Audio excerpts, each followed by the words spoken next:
What's up, YouTube? Today, we have a buck knife to look at. It is the 55 genuine ebony hardwood handle. Made in the US of A. This is what it comes in. I only kept it because I wanted us to read some of this stuff on stream to give people a better idea of what they will be buying, which is actually what this channel is all about. Message from the Buck family. If you want, you can pause it and you can read all of that, okay? I'm not going to read that, though. What's on the back? The famous forever warranty. If you want, you can pause it. And this is the natural markings. And it's about basically every piece is unique. And this is the Stunna. The ebony, as you can see, actually going to use a pointer. There's a lot of color going on right there. There's a gradient, kind of. And if you flip it, you've got the white and this black line looking thing running through there.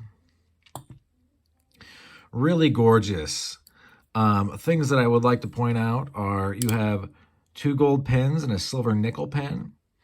And these bolsters are slanted. The transitions are great, by the way. Buck's really on their game. I know that because of this piece. I got this from a friend.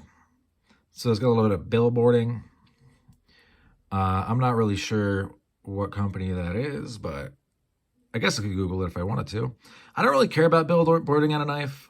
For me, it just doesn't matter, and I don't care. So, I mean, if it's an AAPK knife, all about pocket knives, or any of the other, weird little people that collect knife groups, I will rock that knife and totally be unconcerned about what the group actually thinks about me having it. I guess it just comes natural. Being a former Marine, I don't really bend knee to peer pressure. I didn't feel bad, particularly in Iraq. I felt bad afterwards when I was deployed there as a machine gunner during Operation Iraqi Freedom. But anyway, enough about me. Let's get some stats. You know what I mean? We got to get the stats on the knife. That's what's really important right now. So we're going to bust this out, and I can see that we have about a 2-inch cutting blade. And then overall, the blade is about 2.5. And then we've got like 3 1/4 on the handle. Not only will we do that, we will get rid of these, pull this over here. We're going to wait for it to go to 0. There we are. 2 ounces. Wow, that's not bad. But to put it in perspective for how much things weigh, I'm about to pull out the Buck Light. Buck 110 Light. We're going to see how much this much bigger knife weighs. Just an ounce more, basically, than this guy. Obviously, this is a lot bigger than that. But I just wanted to illustrate that having all metal, this, it does come at the cost of more weight. And as you can see, this one's a lot bigger, but this is only an ounce more than that.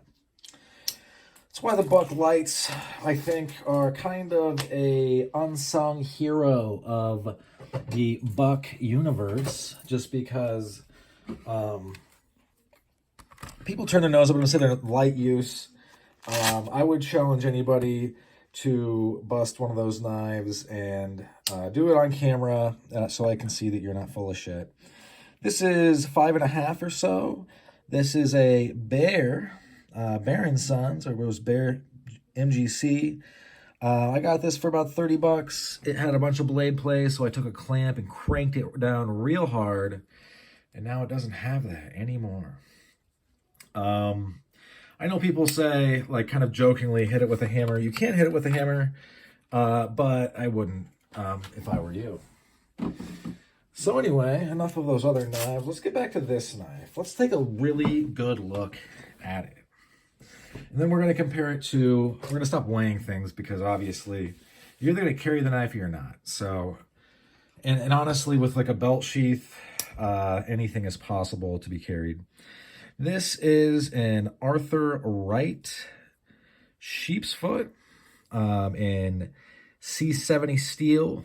It is a tool steel that's tough. Doesn't hold an edge super well, but that's not really the point of the steel.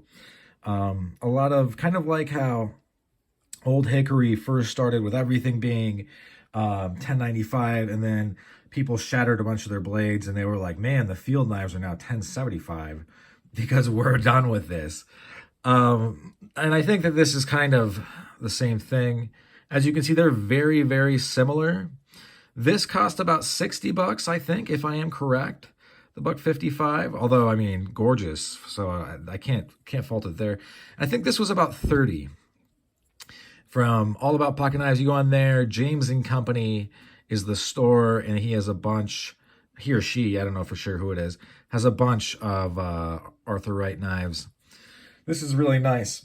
What makes both of these knives really nice, besides the craftsmanship, and this fit and finish is great, by the way, is the wood, is the natural beauty of wood. This is rosewood.